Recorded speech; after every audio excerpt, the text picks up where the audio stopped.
ইশতেহারে ঘোষণা কল্যাণমুখী বাংলাদেশ গড়ার প্রতিশ্রুতিতে ৯ বিষয়ে অগ্রাধিকার, নতুন সামাজিক ও রাষ্ট্রীয় চুক্তি বাস্তবায়নের ইঙ্গিত। কাল উত্তরাঞ্চলের ৩ জেলায় যাচ্ছেন তারেক রহমান। ক্ষমতায় গেলে চাঁদাবাজি দুর্নীতির লাগাম টেনে ধরার প্রতিশ্রুতি জামায়াত আমিরের। রাজধানীতে জমে উঠেছে নির্বাচনী প্রচারণা। চট্টগ্রামে উত্তপ্ত ভোটের মাঠ, নানা প্রতিশ্রুতি নিয়ে দৌড়ঝাঁপ প্রার্থীদের। এবং রমজান ঘিরে লাগামহীন রাজধানীর নিত্য পণ্যের বাজার, বেড়েছে ইফতার সামগ্রীর দাম, বাড়তি দরে বিক্রি হচ্ছে মাছ মাংস।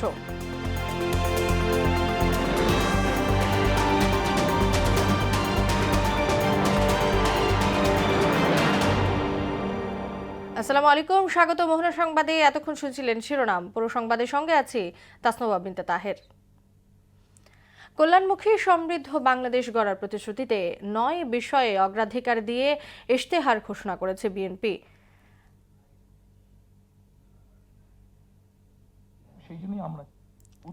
শুক্রবার বিকালে রাজধানীর একটি হোটেলে এই ইশতেহার তুলে ধরেন দলের চেয়ারম্যান তারেক রহমান। প্রান্তিক ও নিম্ন আয়ের পরিবারের সুরক্ষায় ফ্যামিলি কার্ড উৎপাদিত ফসলের ন্যায্য মূল্য নিশ্চিতে, কৃষক কার্ড, ১ লাখ স্বাস্থ্যকর্মী নিয়োগ, আনন্দময় ও কর্মমুখী শিক্ষা ব্যবস্থা প্রতিষ্ঠায় বাস্তব দক্ষতা ও মূল্যবোধ ভিত্তিক শিক্ষানীতি প্রণয়ন সহ ৯ বিষয়কে অগ্রাধিকার দেওয়া হয়েছে। এটি কেবল নির্বাচনী প্রতিশ্রুতি নয়, এটি নতুন সামাজিক ও রাষ্ট্রীয় চুক্তির ঘোষণা বলে উল্লেখ করা হয়।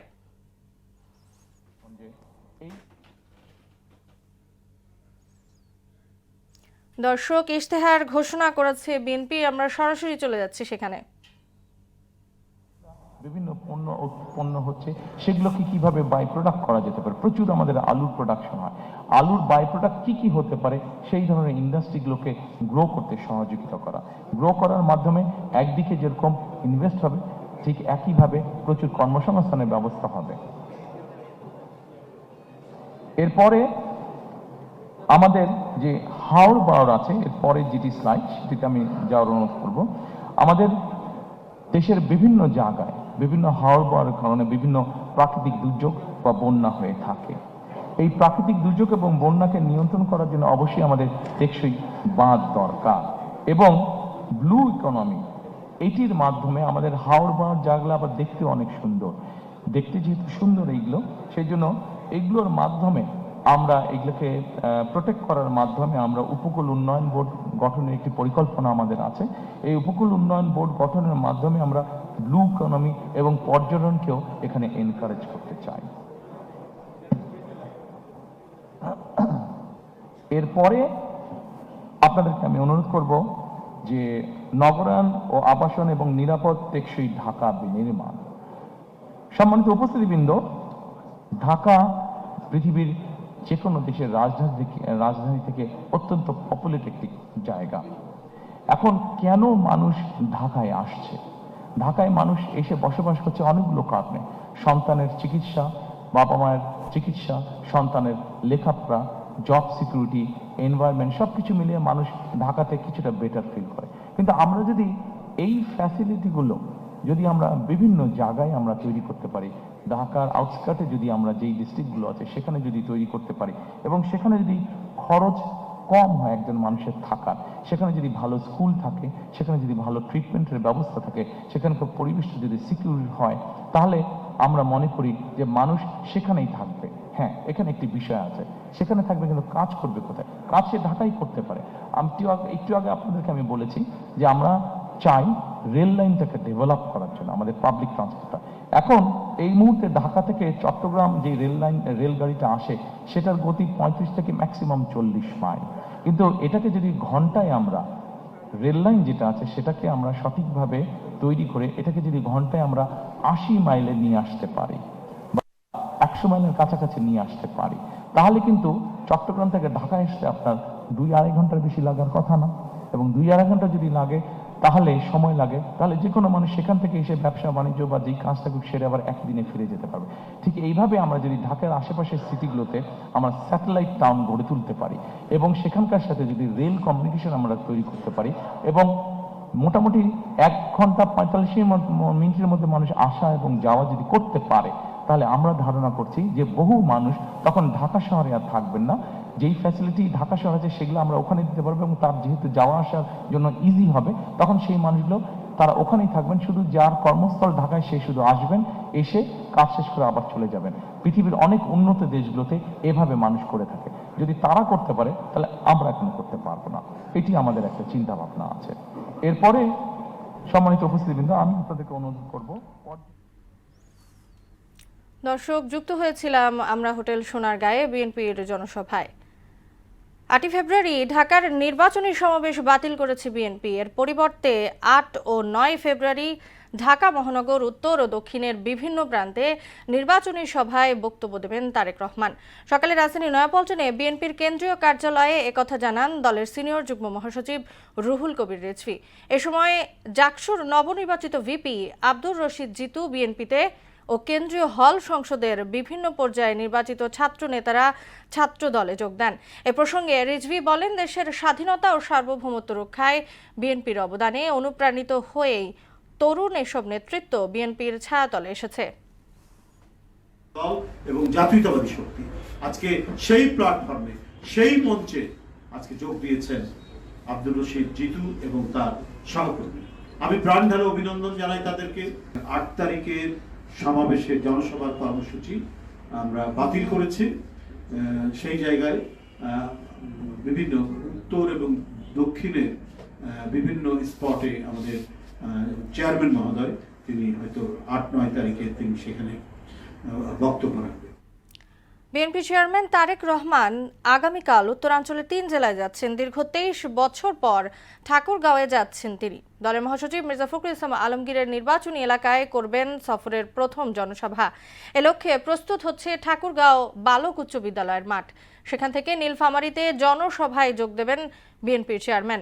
সেখান থেকে যাবেন দিনাজপুরের বিরামপুরে। এই এলাকায় জড়িয়ে আছে তার মায়ের স্মৃতি। প্রায় 20 বছর পর তারেক রহমানকে কাছে পাবেন বলে উচ্ছ্বসিত স্থানীয় ও নেতাকর্মীরা। 54 বছরের রাজনীতি জাতিকে শুধুই ফ্যাসিবাদ আর বৈষম্য উপহার দিয়েছে বলে মন্তব্য করেছেন জামায়াত আমির ডাক্তার শফিকুর রহমান। দুপুরে পটুয়াখালীর বাউফলের পাবলিক মাঠে নির্বাচনী জনসভায় তিনি এ মন্তব্য করেন। এর আগে সকালে বরিশালের মেহেন্দিগঞ্জে আরসি কলেজ মাঠে নির্বাচনী জনসভায় চাঁদাবাজি নয়, ক্ষমতায় গেলে দুর্নীতির ঘাড় ধরে টান দেওয়া হবে বলে বলেন জামায়াত আমির।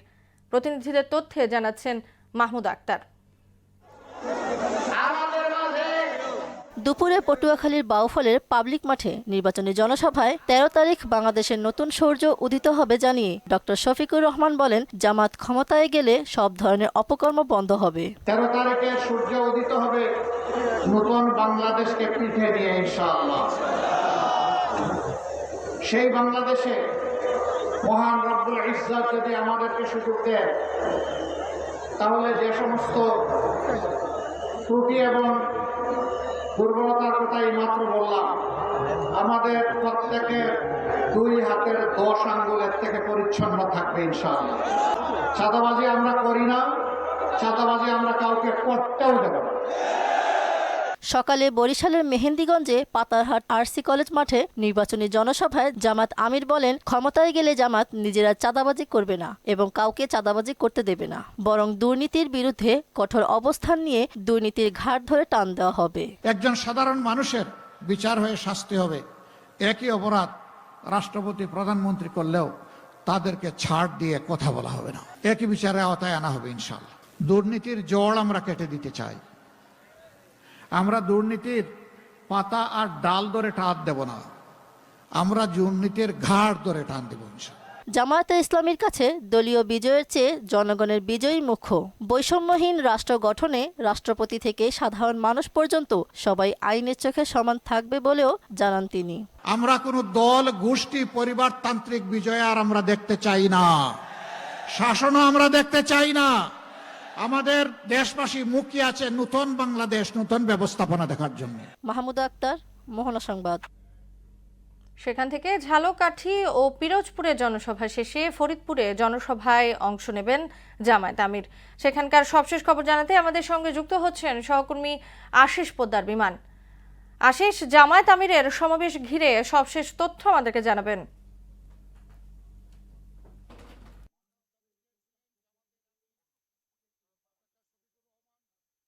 ফরিদপুরে কিছুক্ষণের মধ্যেই আসবেন। ত্রয়োদশ জাতীয় সংসদ নির্বাচন উপলক্ষে বিশাল এক জনসভায় তিনি ভাষণ দেবেন ফরিদপুর ঐতিহাসিক রাজেন্দ্র কলেজের মাঠে।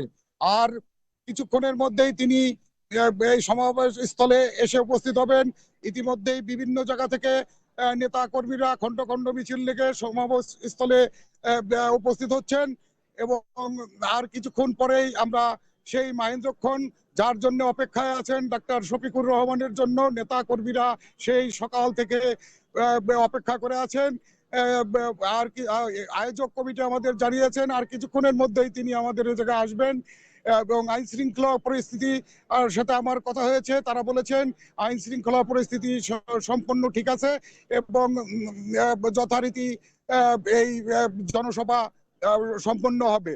আমি এখন আপনাদের একটু কথা বলিয়ে দেব আয়োজক কমিটির সাথে যে তারা কি ধরনের আয়োজন করেছেন এবং কেমন লোক উপস্থিত হবেন এই জনসভায়। আমি ইমতিয়াজউদ্দিন আহমেদ, জেলা জামাতের নায়েবে আমির, আজকের এই জনসভা বাস্তবায়ন কমিটির আহ্বায়ক।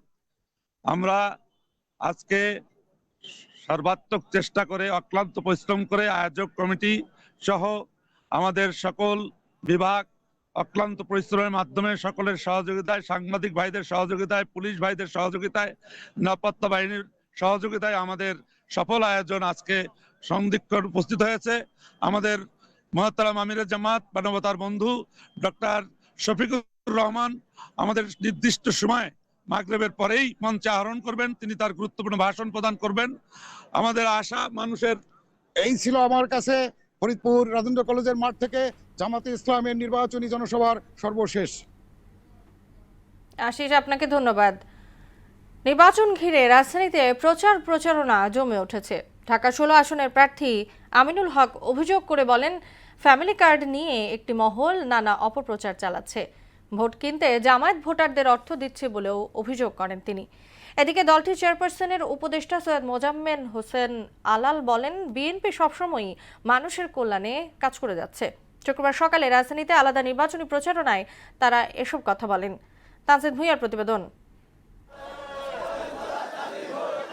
মিরপুর পল্লবীর 3 নম্বর ওয়ার্ডে জাতীয় ফুটবল দলের সাবেক অধিনায়ক, ঢাকা 16 আসনের ধানের শীষের প্রার্থী আমিনুল হকের প্রচারণায় অংশ নেন দলমত নির্বিশেষে হাজারো মানুষ। এলাকার অলি গলি আর সাধারণ মানুষের কাছে যাচ্ছেন তিনি। জামায়াতের প্রার্থী নির্বাচনী প্রচারণার আচরণবিধি লঙ্ঘন করে ভোটারদের অর্থ দিচ্ছে বলে অভিযোগ করে আমিনুল হক বলেন, নির্বাচিত হলে এলাকার শিক্ষা, স্বাস্থ্য এবং তরুণদের স্বার্থকে অগ্রাধিকার দেয়া হবে। শিক্ষিত হোক, অর্ধশিক্ষিত হোক, আমরা সবাইকে যাতে ঘরে ঘরে কর্মসংস্থান পৌঁছে দিতে পারি সেই বিষয়গুলো নিয়ে ইতিমধ্যে আমাদের মাননীয় চেয়ারম্যান জনাব তারেক রহমান কাজ করছেন। যারা দেশের বিরুদ্ধে কাজ করেছে, যারা বাংলাদেশের স্বাধীনতা চায়নি, তাদের তো সমর্থন থাকার কথা না। মিরপুর ডিএইচএস এর একটি জায়গা থেকে এই ঢাকা 16 আসনের টাকা পয়সা বন্টন করছে জামাত। সাধারণ মানুষের মৌলিক চাহিদার পাশাপাশি জলাবদ্ধতা নিরসনে কাজ করার কথাও জানান আমিনুল হক। সাধারণ মানুষের তার যে দৈনন্দিন যে প্রয়োজন, সেই প্রয়োজনগুলো আমি মিটাতে পারছি কিনা, মৌলিক চাহিদাগুলো তাদের কাছে পৌঁছে দিতে পারছি কিনা, আমার কাছে হচ্ছে দিস ইজ ইম্পর্টেন্ট এবং আমরা সেই কাজটি করে যাচ্ছি আমাদের জায়গাতে। জাতীয় সংসদ নির্বাচন বানচালের নানা ষড়যন্ত্র করা হচ্ছে বলে অভিযোগ করেছেন ঢাকা 11 আসনের ধানের শীষের প্রার্থী এম এ কাইয়ুম। রাজধানীর ভাটারা বাড়িধারায় এক অনুষ্ঠানে তিনি এসব কথা বলেন। দীর্ঘ 17 বছর বেগম খালেদা জিয়া, তারেক রহমান এবং বিএনপি আমরা যারা করেছি, এই যে আমার সাথে চেয়ারম্যান সাহেব আছে সহ সকলে আমরা শত মামলা মাথায় নিয়েও আমরা স্বৈরাচারের সাথে আপোষ করি নাই। আপনার মূল্যবান গণতান্ত্রিক অধিকার হরণ করে রেখেছিল স্বৈরাচার।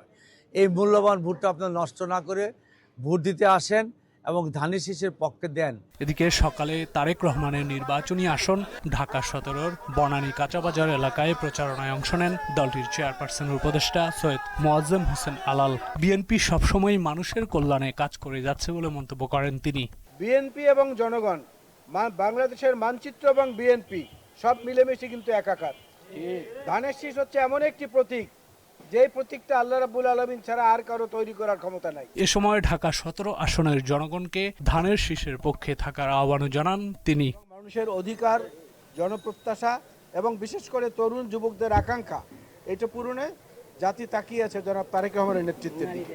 তানজিদ ভুঁইয়া, মহানা সংবাদ, ঢাকা। এ নিয়ে আরো জানাতে রাজধানীর মুগদা থেকে যুক্ত হচ্ছেন সহকর্মী রাজীব আহমেদ। রাজীব, নির্বাচনী প্রচারণার সার্বিক পরিস্থিতি কেমন দেখছেন?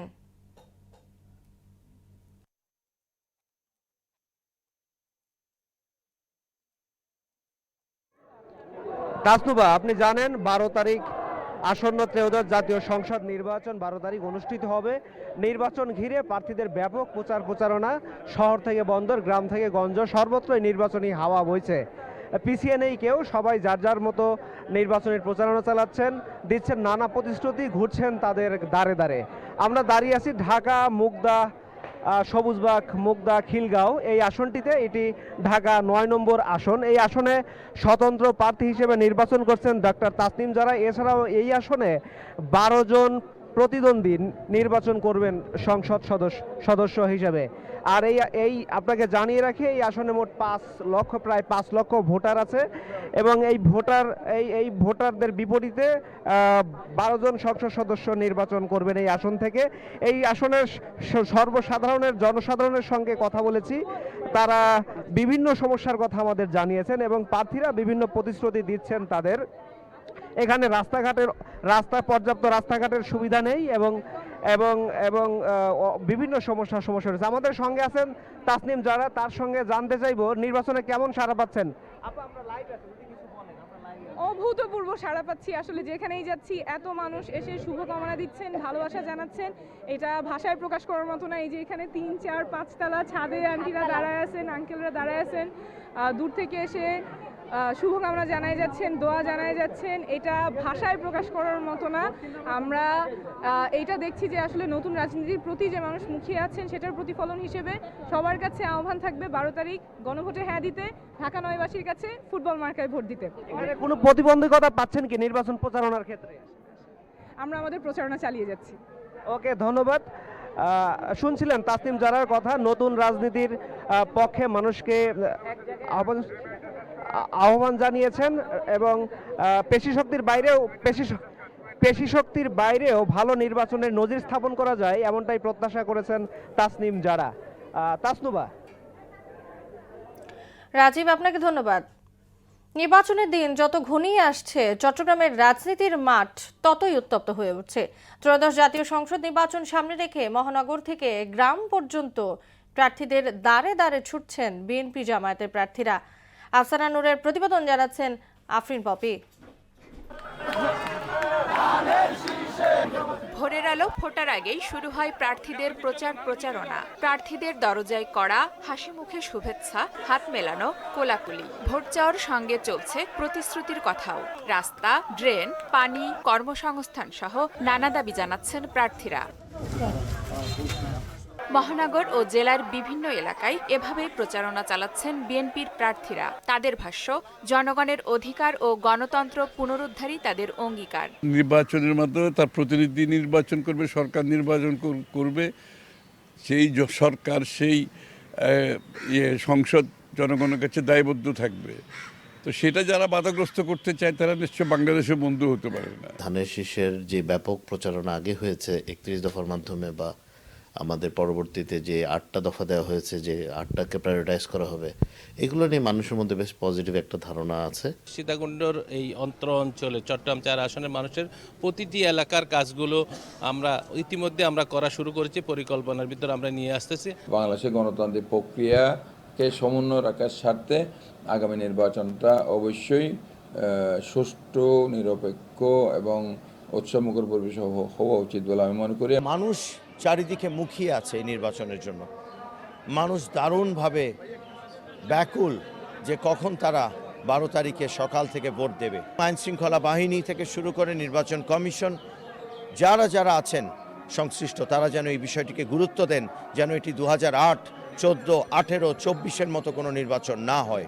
অন্যদিকে জামায়াতে ইসলামীও প্রচারণায় ব্যস্ত সময় পার করছেন। প্রত্যেকটা ভোটাররা যার যার পছন্দবোধী তারা তাদের নিজেদের আগামী দিনের পার্লামেন্টের মেম্বার এবং জুলাই সনদের গণভিত্তির জন্য হার পক্ষেই ভোট দেবে। আমাদের বিশ্রাম হবে 13 তারিখের পরে ইনশাআল্লাহ। মানুষ নির্ভয়ে ভোট দেবে, যারা ভোটে নির্বাচিত হবে আমরা তাদেরকে স্বাগত জানাবো।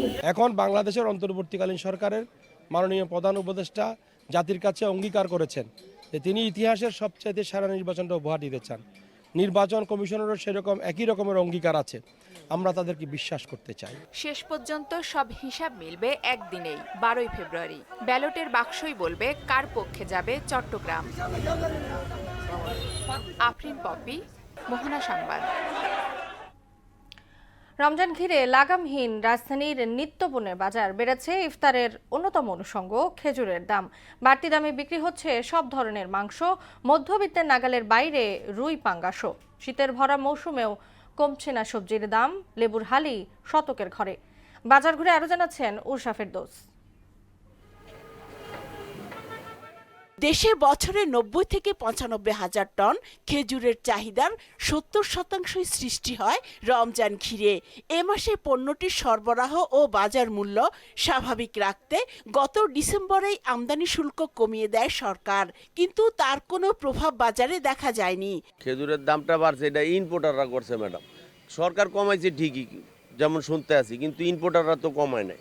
ভালো খেজুর যেটা ওটাতে 200-300 টাকা কার্টুনে বাড়ছে এখন। এদিকে রোজার আগেই বাজারে লেবুর হালি দাঁড়িয়েছে 80 থেকে 100 টাকায়, শসা 80 থেকে 120, বেগুন 80 থেকে 100, কাঁচামরিচ 140, করলা 140, টমেটো 80 থেকে 100 টাকা দরে বিক্রি হচ্ছে।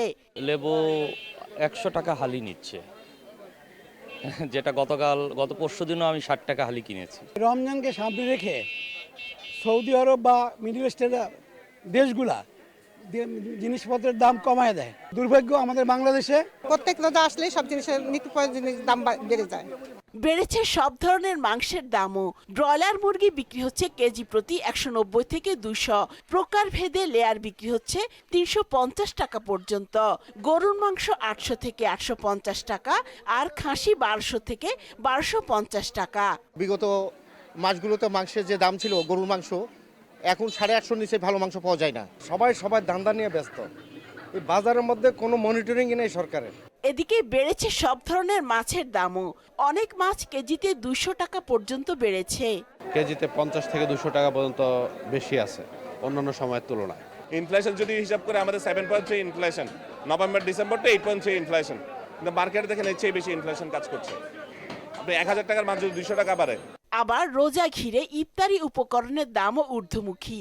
এ অবস্থায় বাজার তদারকি বাড়ানোর দাবি জানিয়েছেন ভোক্তারা। উষা ফেরদৌস, মোহনা সংবাদ, ঢাকা।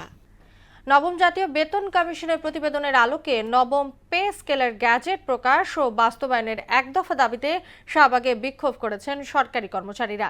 সকালে কেন্দ্রীয় শহীদ মিনারে জড়ো হয়ে এ কর্মসূচি শুরু করেন তারা। পরে মিছিল নিয়ে শাহবাগ এলাকায় পৌঁছালে পুলিশ জলকামান ও রাবার বুলেট নিক্ষেপ করলে 15 থেকে 20 জন আহত হন। এ সময় পুলিশের বাধা উপেক্ষা করে প্রধান উপদেষ্টা বাসভবনের দিকে এগিয়ে গিয়ে ইন্টারকন্টিনেন্টাল হোটেলের সামনে অবস্থান নেন বিক্ষোভকারীরা। 100% থেকে 500% পর্যন্ত দাম বেড়ে গেছে, বাট আমাদের কি বেতন কি 1 টাকা বেড়েছে? আমাদের জীবনযাত্রার মান যে এত মানবতরভাবে চলছে এটা তো মেনে নেওয়া যাচ্ছে না, আমরা আর পারছি না। এই কারণে আমরা আজকে রাস্তায় নেমেছি। বাজেট থাকবে না কেন? দুর্নীতি দমন বন্ধ করুক। এই যে মেগা প্রজেক্ট নামে কতগুলি প্রজেক্ট চালু করছিল বন্ধ করুক। এই টাকাগুলি আনলেই তো কর্মচারীর বেতন হয়। সরকারের কাছে আমার একান্ত অনুরোধ, আমাদের নবম পে স্কেলের গ্যাজেট ঘোষণা করা হোক। আন্তর্জাতিক প্রসঙ্গ। যুক্তরাষ্ট্র ইরান যুদ্ধ ঠেকাতে তুরস্ক সর্বোচ্চ চেষ্টা করছে বলে জানিয়েছেন দেশটির প্রেসিডেন্ট রিসেপ তাইয়েপ এরদোয়ান। অন্যদিকে পারমাণবিক শক্তি ব্যবহারের ক্ষেত্রে ইরানের বৈধ অধিকারকে সমর্থন করেছে চীন। এদিকে তীব্র উত্তেজনার মধ্যেই উপসাগরীয় জলসীমায় বিদেশি নাবিক সহ 2টি তেলবাহী ট্যাঙ্কার জব্দ করেছে ইরানের ইসলামিক বিপ্লবী গার্ড বাহিনী। খেলা খবর। স্প্রিন্ট এশিয়ান ইনডোর অ্যাথলেটিক্স চ্যাম্পিয়নশিপে 60 মিটার স্প্রিন্টে দ্বিতীয় হয়েছেন বাংলাদেশের দ্রুত মানব ইমরানুর রহমান। চীনে তিয়ানজিন শহরে অনুষ্ঠিত প্রতিযোগিতায় প্রথম দিনে 60 মিটার দৌড় শেষ করতে ইমরানুরের লেগেছে 6.73 সেকেন্ড। এই হিটে প্রথম জাপানের কিরিউ ইয়োশিহিদে 6.67 সেকেন্ড সময় নেন। 2023 সালে কাজাখস্তানে এশিয়ান ইনডোর অ্যাথলেটিক্সে 60 মিটার স্প্রিন্টে সোনা জিতে চমক দেখিয়েছিলেন ইমরানুর। অ্যাথলেটিক্সে এশিয়ার শীর্ষ স্তরে যা বাংলাদেশের কোনো অ্যাথলেটের সর্বোচ্চ পদক।